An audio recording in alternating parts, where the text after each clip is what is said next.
coming to the next problem, that is the beta problem, what we need to solve.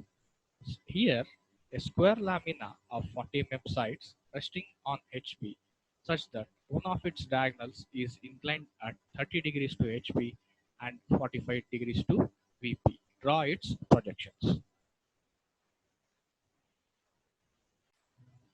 So in this problem, it is very much similar to the previous problem what we have solved. So in the previous problem, you could see that diagonal AC appears to be at an angle of 45 degrees. So in the same condition, you don't have this word called as appears to be inclined.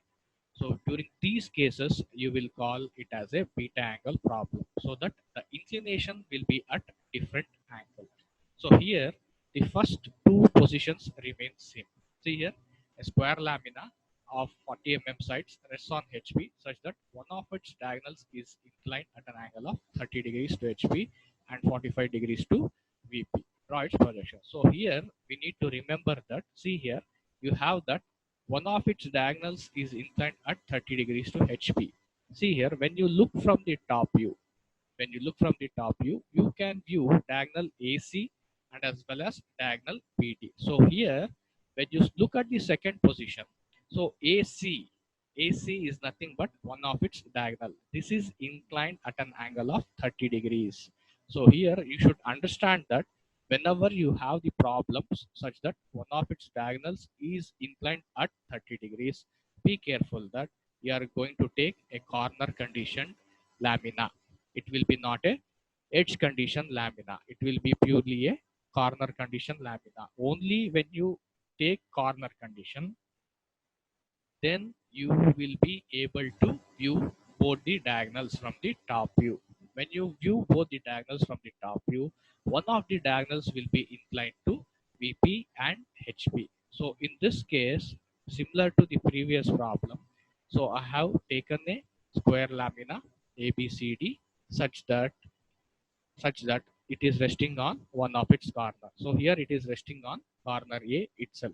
So therefore, what I have done is the first two position considering with respect to the previous problem, since you have 30 degrees to HP and 45 degrees to VP. So now we are going to see what is the change in the third position. So to get the third position, what you need to do is directly measure the diagonal distance in the first position and as well as the second position. So with these two, you are going to get or set up the new angle so that your AC will be inclined to that angle. So the procedure will be followed like this for the third position. So go to the line command, take a thin line. So first take the inclination whatever you have in the problem, that is 45 degrees to VP. So take 45 degrees, it is minus 45. So 45 degrees to VP. So this will be at an angle of 45 degree. So now considering these two, 56.57 and 48.9, with this we are going to find out a new angle. So first go to arc by center point method.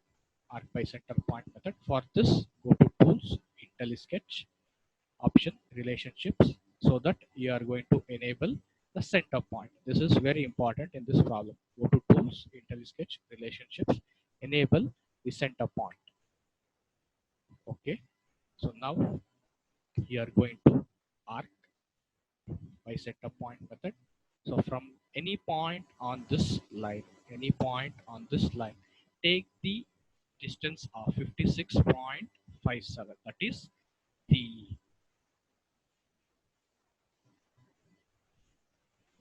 take the distance of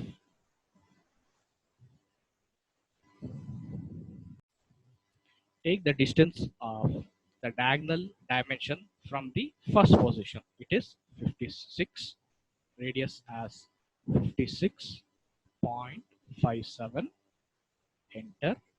So cut the arc on the 45 degree line. So next, go to the line command. So take the locus line. take the locus line. So from this intersection point as your reference, draw the locus line. Draw the locus line. Next, with the same position, go to arc by center point method, take a thin line. So with the same center point, so how do you get that center point? So just move your cursor, so this center point will be appearing. Okay, so this will be enabled in the IntelliSketch option. So next again, so from this center point, take the second position diagonal distance, that is 48.99. 48.99. So enter. So cut this arc on the locus line. Cut the arc on the locus line. So from where? Arc by center with the same center point. So take 48.99. Enter. So cut the arc on the locus line. Cut the arc on the locus line. Next, draw a thin line. Draw a thin line from this intersection point to the midpoint. So this shows the beta angle. So now we need to measure what is the beta angle. So this is around 55 degrees. So now we have found out the beta angle. So next we are supposed to place this second position square lamina on the beta angle. So for that, select tool, select this second position square, go to move command, enable copy. See from corner A, so that should be placed at this center point.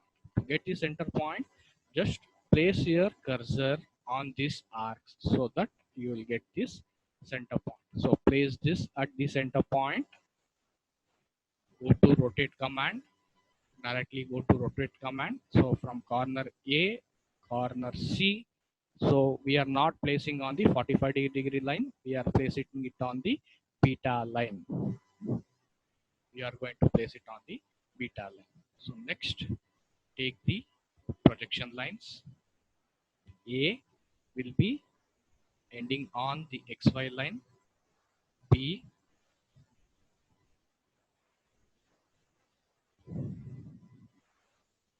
C, and D. So this will be at B. So I'm going to name this.